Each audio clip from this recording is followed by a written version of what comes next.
মুক্তামণি শুধু তার সব ছেলেদেরকে বা যাকে পছন্দ করে না তাকে সে বলে শতানের শতান, শতানের শতান, বিশ্ব শয়তান, মানে সবচেয়ে বড় শয়তানকেই বলা হয় শতানের শতান। আমি একজন অভিনয় শিল্পী হিসেবে আমি মনে করি আমার দায়িত্ব আমার দেশ আমার সংস্কৃতিকে সঠিকভাবে উপস্থাপন করা, একই সাথে আমার দেশের মানুষ এবং আমার সমাজের প্রতিটি স্তরের মানুষের যাপিত জীবন এবং চারপাশের যত চরিত্র আছে, যত মানুষ আছে, সেই চরিত্রগুলোকে নিজের অভিনয় শৈলী দিয়ে দর্শকদের কাছে পৌঁছে দেয়া। এজন্য আমি সবসময় ভিন্ন ভিন্ন সব চরিত্রে অভিনয় করি, আর এটা অবশ্যই একজন শিল্পী হিসেবে আমার দায়িত্ব যাতে সেই চরিত্রগুলো এবং মানুষের জীবনগুলো আমি দেখাতে পারি।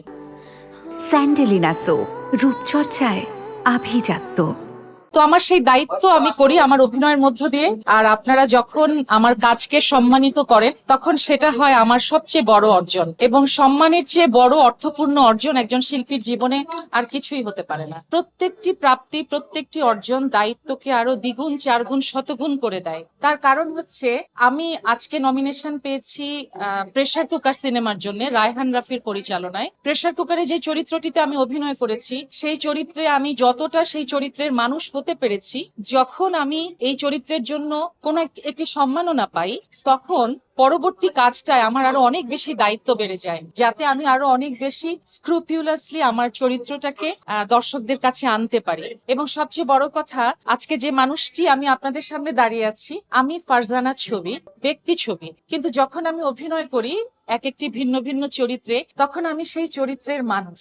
আমি সেই চরিত্রের মানুষটা আপনাদের কাছে বিশ্বাসযোগ্য করে তোলার পূর্ণ দায়িত্ব আমার। তাই অবশ্যই সম্মাননা একজন শিল্পীর জীবনে দায়িত্ব বহুগুণ বাড়িয়ে দেয়। আর তাছাড়া এই যে আপনারা এতগুলো সম্মানিত মানুষ আমার সামনে আমার কথা শুনছেন, কেন শুনছেন? আমি একজন অভিনয় শিল্পী, শুধু সেজন্যই আমার কথা শুনছেন। এছাড়া ব্যক্তিগতভাবে আমি কিছুই না, আমি খুব সাধারণ একজন মানুষ। তাই যেই অভিনয় শিল্পীর অভিনয় সত্তার জন্য আপনারা আমাকে সম্মান দিচ্ছেন, আমার কথা শুনছেন, আমার কথা শত সহস্র মানুষের কাছে পৌঁছে দিচ্ছেন, তাহলে সেই অভিনয় শিল্পীর অবশ্যই দায়িত্বশীলতার সাথেই তার কাজটি করতে হবে, এটা আমি বিশ্বাস করি।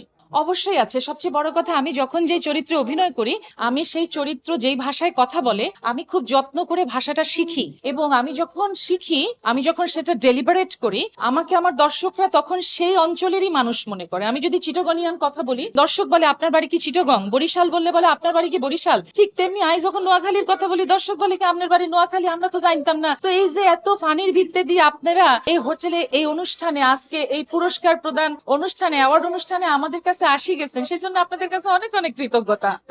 আমার একটি খুব জনপ্রিয় চরিত্র আছে, আমার মনে হয় অনেকেই নামটা জানে, মুক্তামণি, বকুলপুরের মুক্তামণি। এবং আমার মনে আছে আমি দেশের বাইরে যখন যেখানে গেছি, আমেরিকায় গেছি, লন্ডনে, বা যখন যেই দেশে গেছি, সিঙ্গাপুর, প্রত্যেকটা জায়গায় আমাকে মানে রাস্তার অপর পাশ থেকে আমাকে প্রবাসী বাঙালি ভাই বোনরা মুক্তামণি বলে ডাকে। তখন আমার কাছে মনে হয়েছে যে একজন অভিনয় শিল্পীর শক্তি কত দূর, ব্যক্তি সত্তার চেয়ে অভিনয় সত্তার শক্তি কত বেশি, যে আমি ব্যক্তি ছবি, আমাকে সবাই সেই আমার চরিত্রের নাম ধরে ডাকছে, এবং আমার সেই চরিত্রটি দর্শকের কাছে বিশ্বাসযোগ্য করার জন্য আমাকে যে পরিশ্রমটা করতে হয়েছে, আমাকে আমার সেই চরিত্রটাকে বিশ্লেষণ করতে হয়েছে, এবং পূর্ণ ডেডিকেশন দিয়ে আমাকে সেই চরিত্রে অভিনয় করতে হয়েছে। তাই অবশ্যই শক্তি, চরিত্রের শক্তি অনেক বেশি। মুক্তামণির একটি খুব পপুলার সংলাপ আছে, মুক্তামণি শুধু তার সব ছেলেদেরকে বা যাকে পছন্দ করে না তাকে সে বলে শতানের শতান, শতানের শতান।